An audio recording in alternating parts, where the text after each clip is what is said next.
Inhaling. And exhaling. Inhaling. And exhaling. Inhaling. And exhaling. Inhaling. And exhaling. Inhaling. And exhaling. Inhaling. And exhaling. Inhaling. And exhaling. Inhaling. And exhaling. One more time, inhaling, maybe a big inhale. And exhaling, maybe a loud exhale. Wow.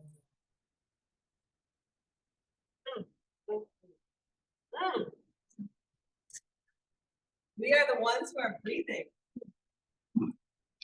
We are the ones who are breathing.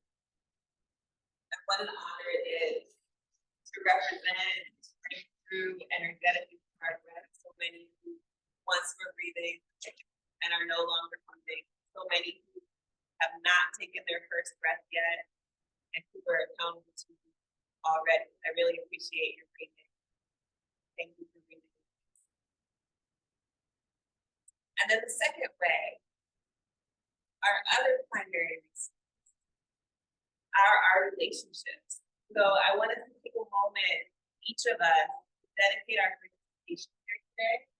Someone who is not in this room, not even that we know of on Zoom, but it's part of why we're in this conversation about breathing reparations.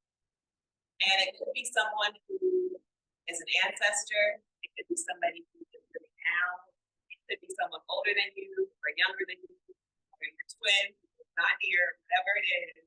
But maybe we can think of someone, and the rigor of this dedication is to be as specific as we can, right? So of course we're doing this work for multiple generations and so many people all over the world, past, present, and future.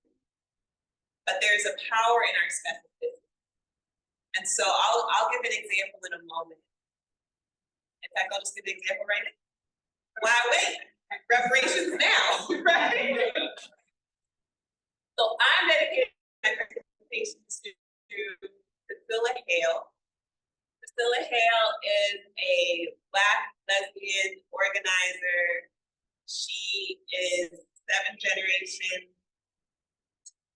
of a Black family in Austin, Texas. Y'all know Austin is Seattle, Texas. And so as we're here in this conversation about intergenerational hopefulness and possibility, I've been thinking about Priscilla. Priscilla is also, a loved one. Priscilla for many years was the executive director of ALGO, which is a queer people of color organization, statewide organization in Texas. She's just one of the people I admire most in the world. And she lives in this state of grace and flow and abundance. Like the energy she puts out comes back to her in these ways. And she's also the first person that offered Mobile Homecoming, which is a project my partner Kandari and I created, experiential archive amplifying generations of Black LGBT brilliance. She offered us our first artist residency. And it was this just abundance. It was like, whatever you want to do, whatever materials you want to have, like we'll go get them, we'll do whatever it is. And that form of support was reparative. And it actually allowed us to dream differently. And I think has been part of the ongoing source of bigger dreams and bigger realities that we make. So folks in the room, just turn to a neighbor. You know, we have Mount Zion, so it's like, neighbor, hey neighbor, find a neighbor. You may need to move or adjust a little bit to find a neighbor and let them know who you're dedicating to and just a little bit about why. Can you just repeat the prompt for the folks in the chat? Because I don't think that they use them. I don't think they can hear. Oh, they can't hear. They can hear you now. Okay. Okay, I yeah, can hear you now. yeah. So who do you want to dedicate? Say this, right? Type in the chat the specific name of somebody you want to dedicate your participation to. Someone who's not part of this group that's participating, but who is part of why you're in this conversation about dreaming reparations. It can be someone living, it can be someone who's passed away. And I gave the example of Priscilla Hale, who is a community organizer who I've gotten to collaborate with over more than a decade. Always makes me feel more resourced, but also has been working on these issues in her community for many decades. All right, thank y'all so much. Thank you for your sharing. You know, we could just talk about this for the whole rest of the time. Like, these are the best conversations. And there's another activity that we were gonna do that I think I'm gonna cut so you have more time to write, but I'll just say that there's a way that, well, I just want to acknowledge that we're all having breakthroughs in this room.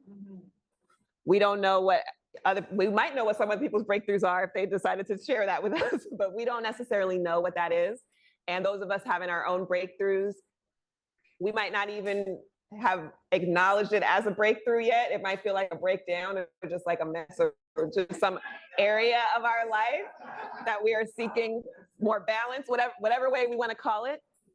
And there's an activity that I love to do. We're not going to do it today, but I'll tell you about it in case you just want to like use it in your work or in your life, where we do exactly what we did. We share with a neighbor the person we're to, and then we share with it, maybe the same person or with another person, a breakthrough that we're having.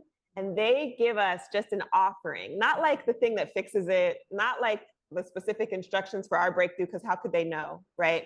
But just an offering from the wisdom, whatever they have learned from that person they dedicated to, just to give us as we continue on our journey through our breakthroughs.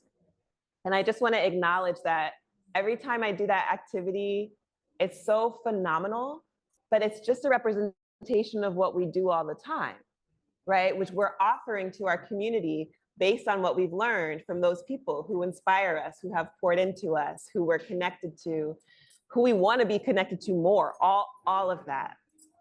And so I want to acknowledge that just as this Walk the Block Institute is based on the premise that our relationships are a primary resource, and this is how we transform through our breakthroughs, which sometimes seem like not just breakdown, but like full-on crisis in our lives, that we remember that, and that you remember that you already know how to do that, and you've been doing that.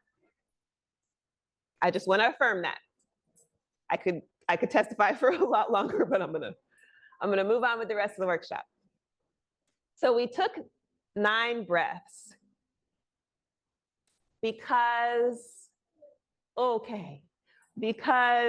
this is a Dreaming Reparations workshop. Davida asked me to come.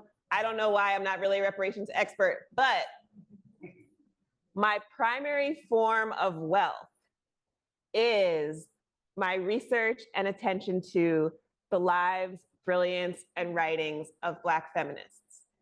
That's my wealth. And actually my relationships with Black feminists. Those are my forms of wealth, and that's what I get to share. And so 9 is the number of Oya. Our primary guide in this conversation is going to be Audre Lorde, who was a daughter of Oya. Oya is a Yoruba goddess of the marketplace and of the winds of change and of the cemetery. She's the double helix in our DNA. She's the intergenerational connection. Basically, she's the one who will be a whirlwind and destroy everything in our lives that's blocking us from achieving our destiny. She do not play, okay? And Audre Lorde really identified with that. She was like, that's right. I came here to clear out everything that's blocking us from being who we're here to be. And in her work, I guess I just wrote a biography of Audre Lorde. It's called Survival is a Promise, The Eternal Life of Audre Lorde. Loving Room has books in room 206 for you all if you want to get one. But one of the things that I found in my research about Audre Lorde and wrote about a little bit, but like I feel like I could write a whole book on just this aspect, is that she also identified with this trickster goddess out of Benin named Aphrodite. And Aphrodite is the youngest daughter. I don't know if anybody else here has a trickster youngest daughter or youngest sister. But Aphrodite is the youngest daughter. Audre Lorde was the youngest daughter. She's a trickster. She was a feminine energy of transformation that Audre Lorde also drew on. So sometimes she would be in a conflict. She would be trying to get justice from people who were expressing their racism, their sexism, multiple forms of oppression, their homophobia upon her. And she would write these letters and she'd be like, beautiful letter written by a beautiful poet with the beautiful words and this incredible vocabulary. And then she would sign it in the hands of Aphrodite. Basically saying, I'm gonna let Aphrodite handle you. Like I could be here in my grave because until you do right by me, right? Aphrodite is not gonna let anything go right. And this, one of my favorite stories about this is there was a publication called Chrysalis. Long story short, they were racist. They were trying to tokenize Audre Lorde. They were trying to pretend she was still part of their collective even long after she had left because of how racist they were. And she signed her letter in the hands of Aphrodite.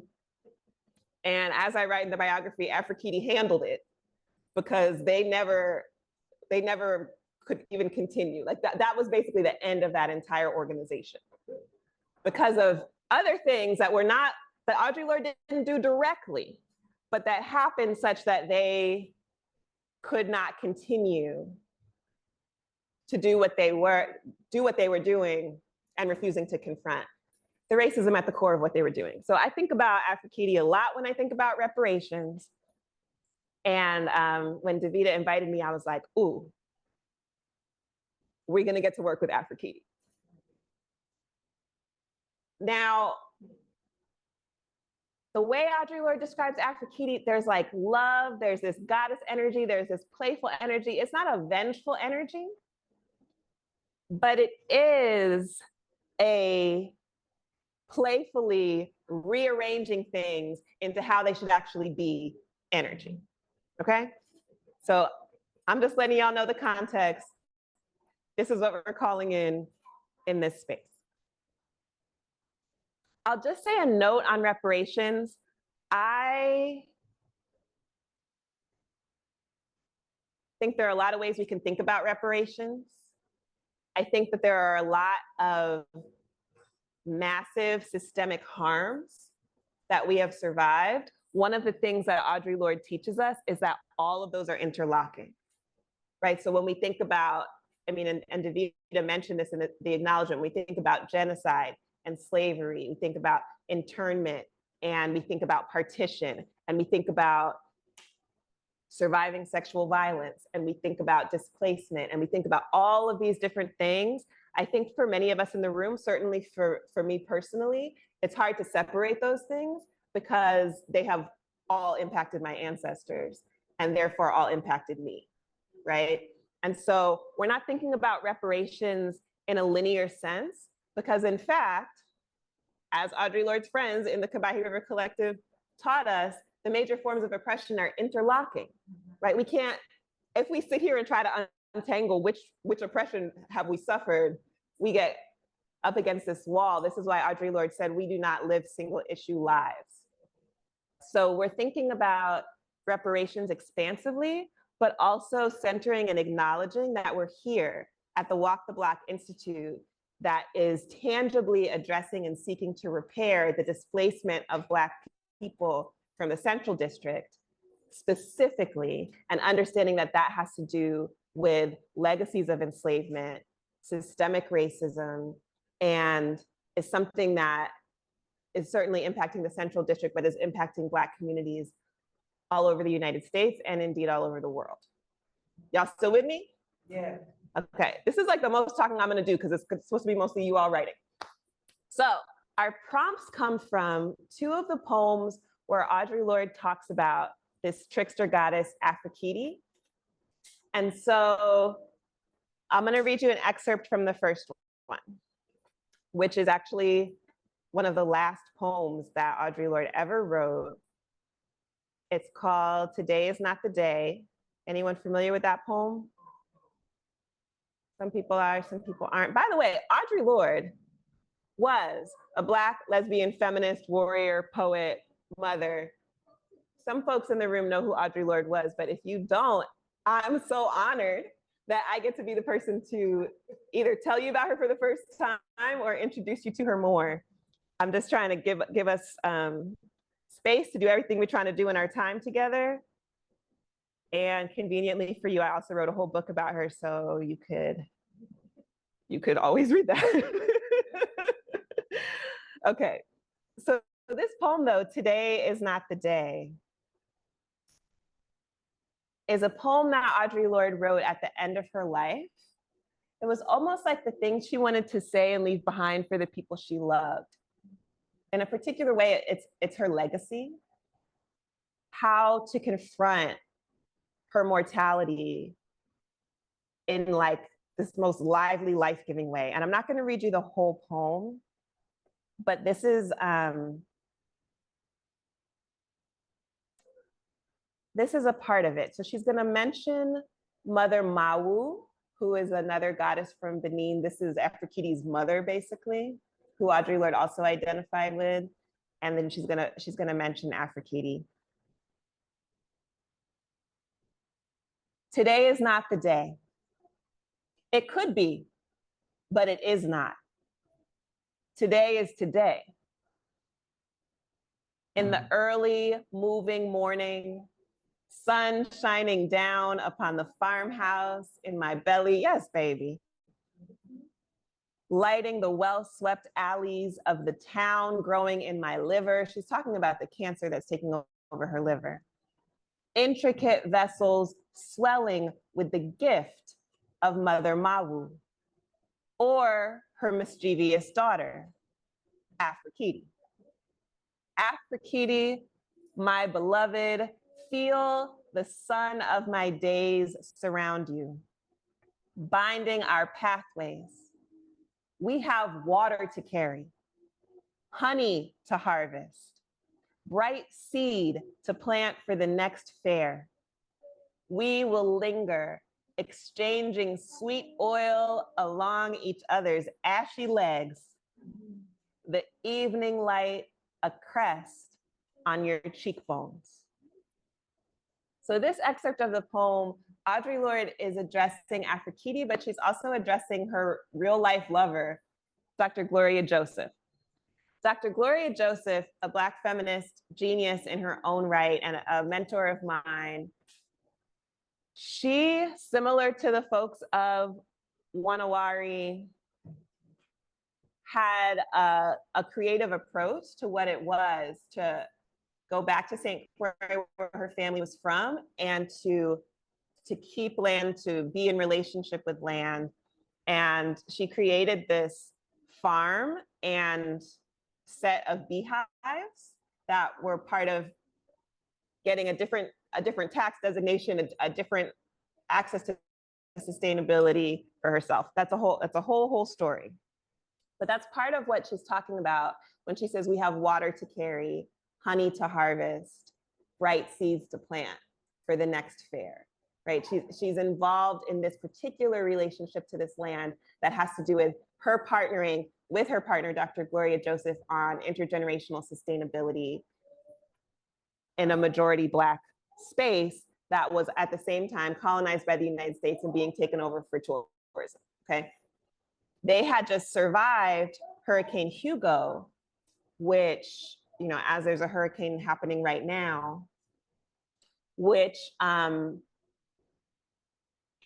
made unlivable 90% of the homes in St. Croix. And so just like we saw with Katrina, just like we've seen over and over again, there was a way that multinational corporations were like, oh, great.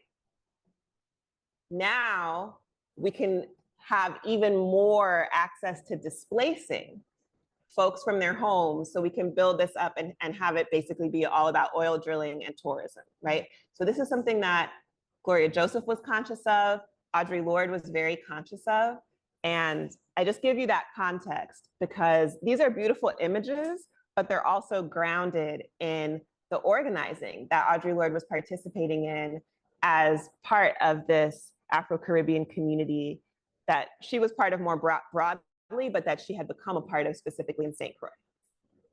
Okay, y'all don't let me, okay, I will talk about Audre Lorde all day. So,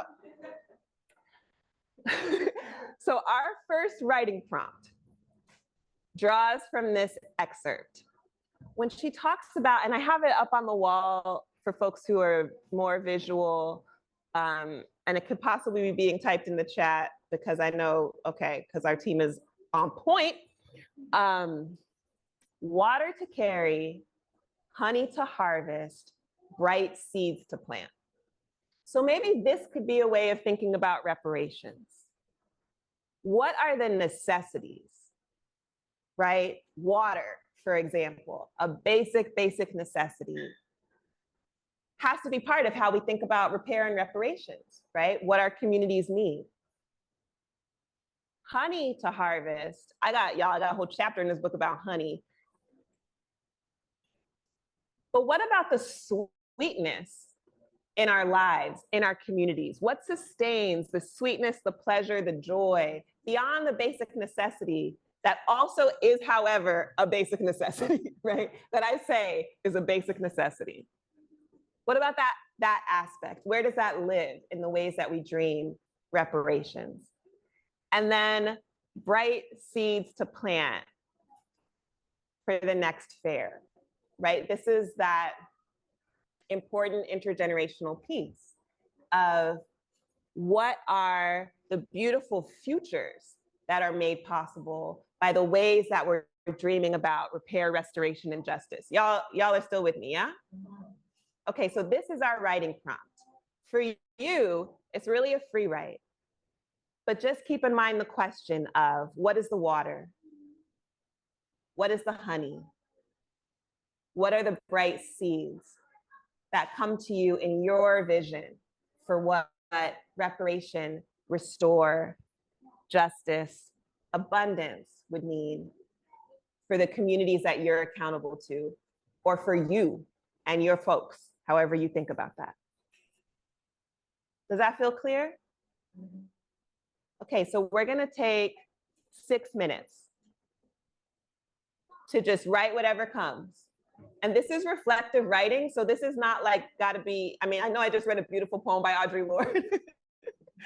It doesn't have to be like that. This isn't necessarily writing even to communicate. This is writing to reflect on what you already know. So this piece of paper that you have, it's like a mirror, like you looking yourself in the mirror. It doesn't have to make sense to anybody else. You don't have to explain to anyone else why that equals pleasure for you or whatever, right? So I just want to say that this is reflective writing, and we'll have a moment to share, but it's not that you got to share the thing you wrote, like it's a presentational product for us. It's just that you might be able to share differently what you noticed or what surprised you from the practice of reflecting with yourself about this. Does that make sense? I have to distinguish that because our writing has a lot of different functions, but this is that type of writing for you to reflect. It's fully yours. Okay, so we're gonna take 6 minutes and then come back to each other. Okay, so let's just take one more moment, either to come to a stopping point or just to reflect on what you noticed, what you found. Okay, so this is a moment where we have some space for a couple folks to share something that you noticed. I'll say I noticed that, I was like, we need this, we need this, we need this, we need this, we need this, we need this. And everything on there is something that I personally need: clean water, time and space to celebrate, a totally different way of thinking about education that has to do with the lessons that we have to learn at every stage of life, all of those things. But I noticed as I was writing it that it was easier to say we need it. Like, it was easier for me to say it for us than for me to actually demand it for myself. Like, looking at my life, I'm like, well, you know, I have a partner who's like, I'm gonna only drink the cleanest filtered spring water.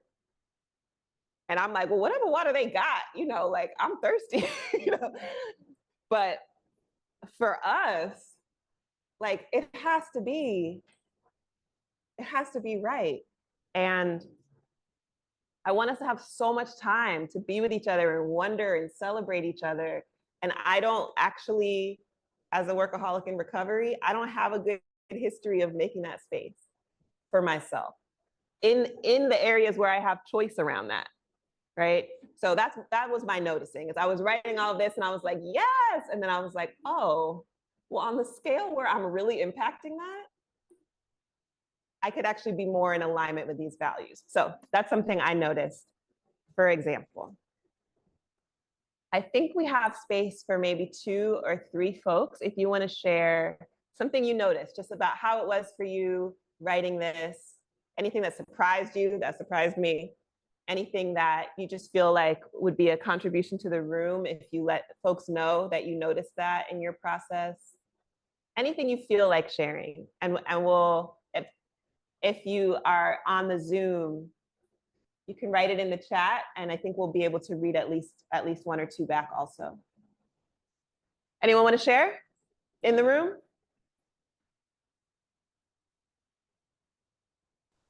Yes. I want to share, and I also want to like pick up where you left off. Yeah, all right. So I also want to pick up where you left off. Like, I think a lot about like what I'm writing as like thinking of me as well. Yeah. Collective as well. So I'm also inviting like whoever else is speaking, if they have experience, to say like how do you hold that I and me simultaneously? Because I realize like when I speak to daily application, like when I say we, it feels like invitation for more of us to like you know be in alignment and to create together and vision. But then it's like sometimes like in the other day, I'm again beside of myself. As a mother or as in my space, it's like so. I also invite everyone who has that like experience, maybe offering for like how to think through that. When I was thinking about water to dairy, I thought about no screen days. I thought about alkaline water. I thought about fruit. I thought about music. I thought about some things to record. I thought about having lots of space. For honey to harvest, like the sweetness of the word part, I thought about music. I thought about like I said pleasure space, and I mean that in all ways. People. And I also thought about saving, like to open that space. I also thought about plant therapy, how do you interpret that? And I also thought about fruits and things. I feel like we need fruit, we need the water. That like that gathering with the dishes, like that's the sweetness too. And then like bright seeds to plant, I'm thinking like, and of course intergenerationally, like what happens when we're stewing, gathering together, it's like restoring our children, having openness, accountability, having the capacity to be there, having patience. This is me thinking of children, having love, self first, and also healing. Yes. Yes. Thank you, Jazz. Oh, and thank you for being first. Yes, yes, yes, yes, yes. Yes. I was saying I was going back and forth between listing out the necessity of water and sweetness of honey. But I kind of had to stop, and I was fighting with myself because I was asking what makes water a necessity and not honey. It's like, you know, it's the viewpoint of, you know, to a bee, honey is as important as water would be to us. That's right. And I'm kind of going back and forth on it of just like what my plans are moving forward, and planning to move back to Nigeria and confronting like the privilege that that has, and like just inherently the ability to move. And so, but I'm afraid because I think a lot of my fear is centered around like the perception of being able to, to be able to move to the privilege of a Western education and having ideas for what I want my life to look like and what life could be like, but knowing that people are going to, have already said, like, a lot of this is kind of like honey, like it's sweet, but to me, this is a necessity for what life is, what life could be. And so, just sort of being like, what if we let joy and, pleasure and peace and all of these things be necessities? What could life be then first? Oh, thank you for that, Janessa. Yes. Is there anybody who put something in the chat that we could read out? So the necessity for reparations to Black communities requires us to reflect on the significance of what slavers took in the respect, love, and wisdom needed to restore ancestral ties, to restore cultures that have been here since humanity began.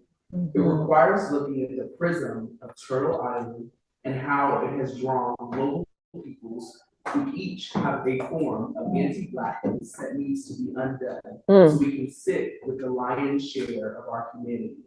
Our connections to both African and Black consciousness, which are deeply intertwined and distinct in their own selves. It involves loving the souls of Black folks. I love that. Our spirits, our bodies, our many selves, and how we belong wherever we are, and that we bring a drum of life, a way with words, a spirited movement, a logic, a poetics, a sense of land as medicine, and all the ways we have been hurt will create power that is necessary for humanity's survival as we heal. Wait, that was Davida? I thought so. I was like, I recognize that brilliance. Thank you. Thank you. And then do one more. Yeah, let's do one more. Do the existing relations we have in this life determine us? Is this all we have? Do I have to accept this world for what it is? Am I too naive for dreaming of more, for wanting more reciprocity, more care, more unapologetically Blackness, more mutuality, more sharing, more connection, more creativity, more dancing, more music, more love, more gatherings, more laughter, more feasts, more. More, honey. Yes.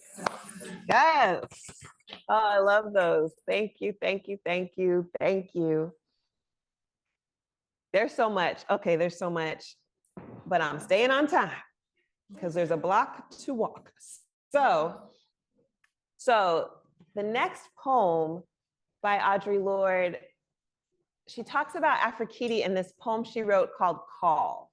And Call is it's one of my favorite poems.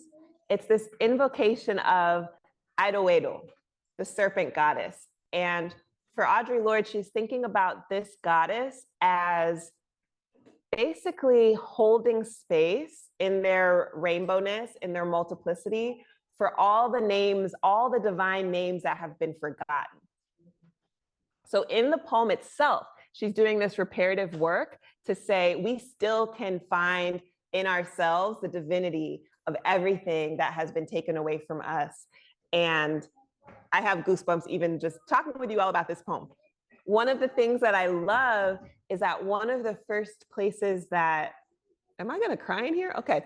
One of the first places that Audre Lorde publicly read this poem was the dedication of the Audre Lorde Women's Poetry Center at Hunter College.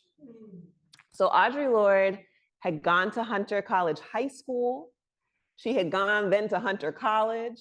She had then taught at many different branches of the City University of New York, of which Hunter College is a part of. And then she came back and she taught at Hunter College as like the distinguished named professor named after the racist founder of Hunter College who thought like Black people couldn't even learn.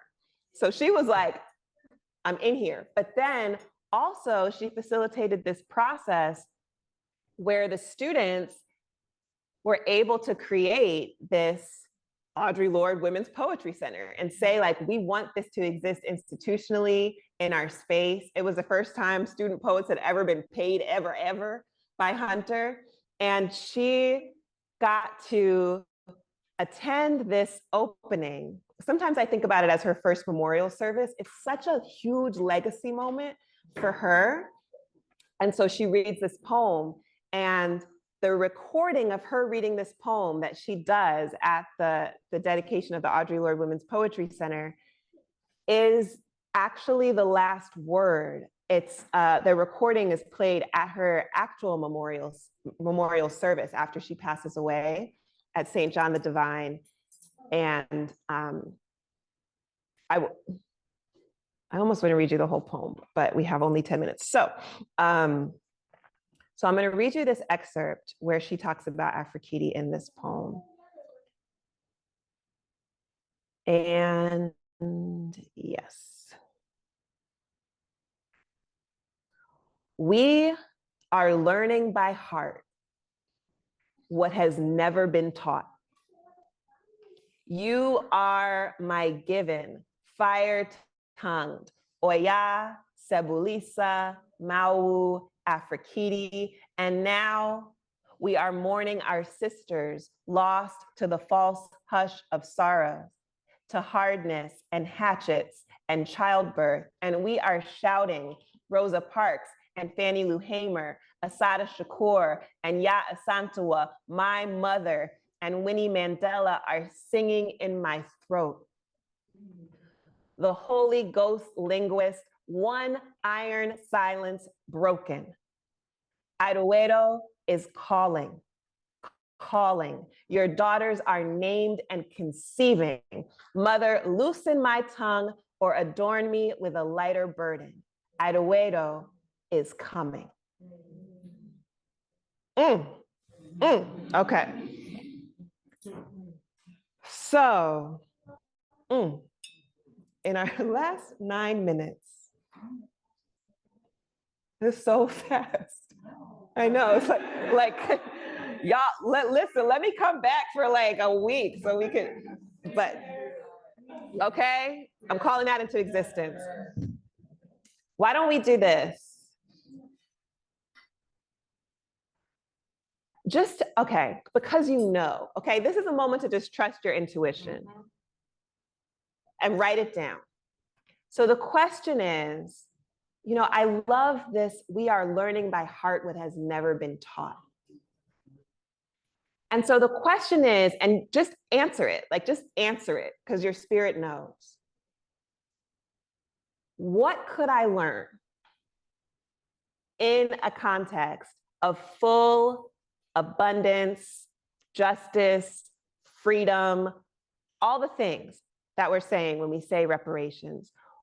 What could I learn in that context that I'm longing to learn? So we're gonna take literally 2 minutes. That's the question, and you know the answer, so just let yourself write it down. I would learn blank. I would learn how it feels to blank, whatever comes for you.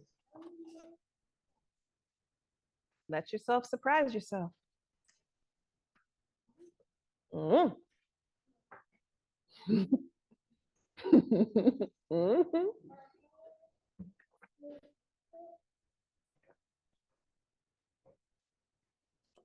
remember, you don't got to share this with nobody, but you know. Okay, so you did it. So now you're ready.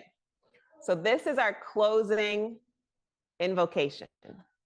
We're just in the lineage of Audre Lorde's invocation and call. We're just gonna fill in the blank. Blank is coming. So in the chat, you're gonna type whatever word, blank is coming. Maybe it's that thing that you're longing to learn. Maybe it's another word that is really the invocation you're bringing in for our full justice, abundance, our reparations. Like it's coming. So name it, right? This is the action that Audre Lorde takes. She says, your daughters are named and conceiving, right? We're reclaiming that naming power. And here in the room, we're gonna say it out loud. So we're gonna start right here with Shangodare. We're gonna snake around like the serpent rainbow goddess until everybody has had a chance to say blank is coming. And we like are holding it there, right? So this is, the power of invocation is not a joke. Part of the reason that Audre Lorde lives eternally is because she said it. She said what people living at the same time with her had silenced within them and were longing to hear. And she said it so we could still draw on it in this moment, right? So this is what we're doing. At the same time, no pressure. So, Shangodare, you start and I'll go last, okay? You're ready, don't worry, you're already ready. But if you're sitting right next to Shangodare, you're really ready, right? And so we're gonna keep going. You're not gonna say anything else but blank is coming. We're gonna give our full attention to everybody and witness what they say. Because that's the reality of it coming, yeah? We ready? Yes. Okay. And then we're gonna hear the ones in the chat and it's gonna blow our minds. It's gonna be amazing. Okay. Fire song is coming. Softness is coming. We are coming. Love is coming.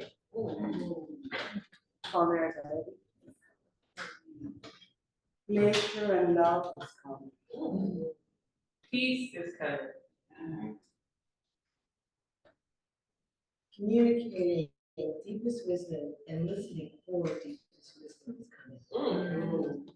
Joy is coming.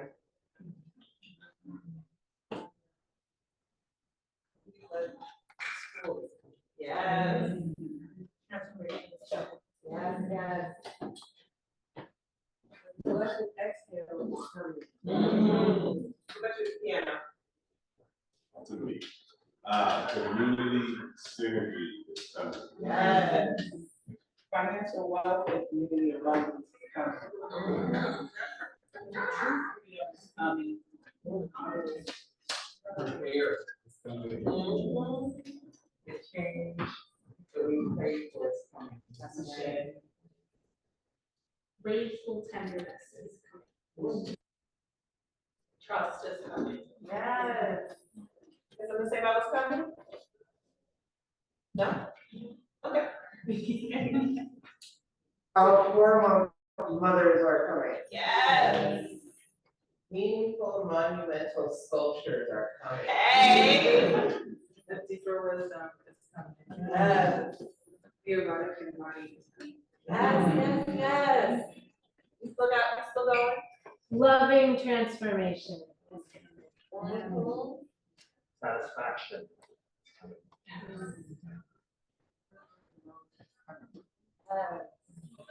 Love is coming. Yes.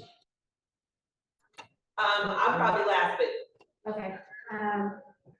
Revolutionary love is coming. yes. Anybody in here who didn't get to say, you behind the camera in the AV? What's coming? Tech support. What about you, visionary? I'll say that from surviving the thriving is coming. Hey. Thriving is coming. Anybody in the room didn't get to say yet? Yeah, repair is coming. Repair is coming. Okay, so in the Zoom. Yes, so they said love is coming. Y'all alternate. Oh, Love is coming. good. Community is coming. Mm-hmm. The goddesses are coming. Yes. Healing is coming. Repair is coming. The hard work is coming. Ease is coming. Delivery is coming. Remember the song, hums, vibrations that turn babies in the womb open crevices with harmony, bring down milk, calm hypertension, and stop the bleeding and save all the mamas. Yes. And this baby said, salmon is coming. It is coming. Yes. Okay, they say it again so everybody can hear you. Salmon is coming. Yes. Sovereignty is coming. Repair is coming. Inner and outer peace is coming. Forgiveness and the life that comes after is coming. And that's all. We did it. We did it. Thank you so much. It's exactly 12:30, y'all. We are right on time. Hallelujah. I'm a good facilitator, right? Okay. Thank y'all so much. And Christina and I will be in room 206. In room 206, if you want to get a copy of Survival is a Promise, or if you brought some other book and you want me to sign it, we'll be in there for exactly 30 minutes, and then I got to go to the airport. Yeah.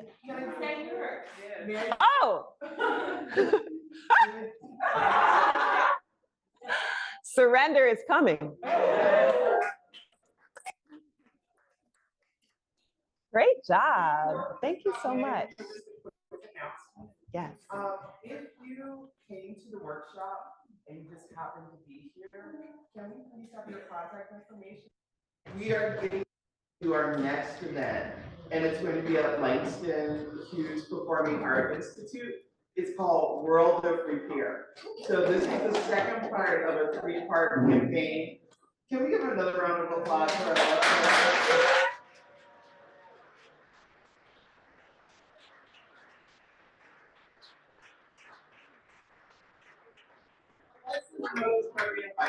She knew how to get us around. You know, we're here for the moment, but we're staying for the movement. And movements have to be grounded. So buy her book, take it to the living room. There's postcards on the side. If you wanted to leave, you did have some questions. What's your imagination of reparations? If you want to leave that. And please, I'll make sure to contact us if you don't have your email, we can't talk to you. So we want to stay in touch. Thank you. And there's water and bananas. And thank you to Wa Na Wari. Thank y'all. Appreciate y'all. I'm gonna drop the QR code in the chat as well. Please feel free to take a look at that.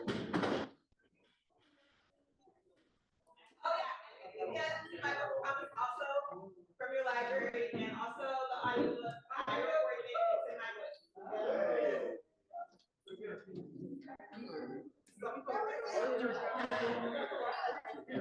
Also, please say the Institute is continuing. So please stay for other offerings. Thank you all so much. I have again, if you are not already signed up for our mailing list, please feel free to scan that QR code that is on the screen and get signed up for our mailing list. Thank you all so much for participating today.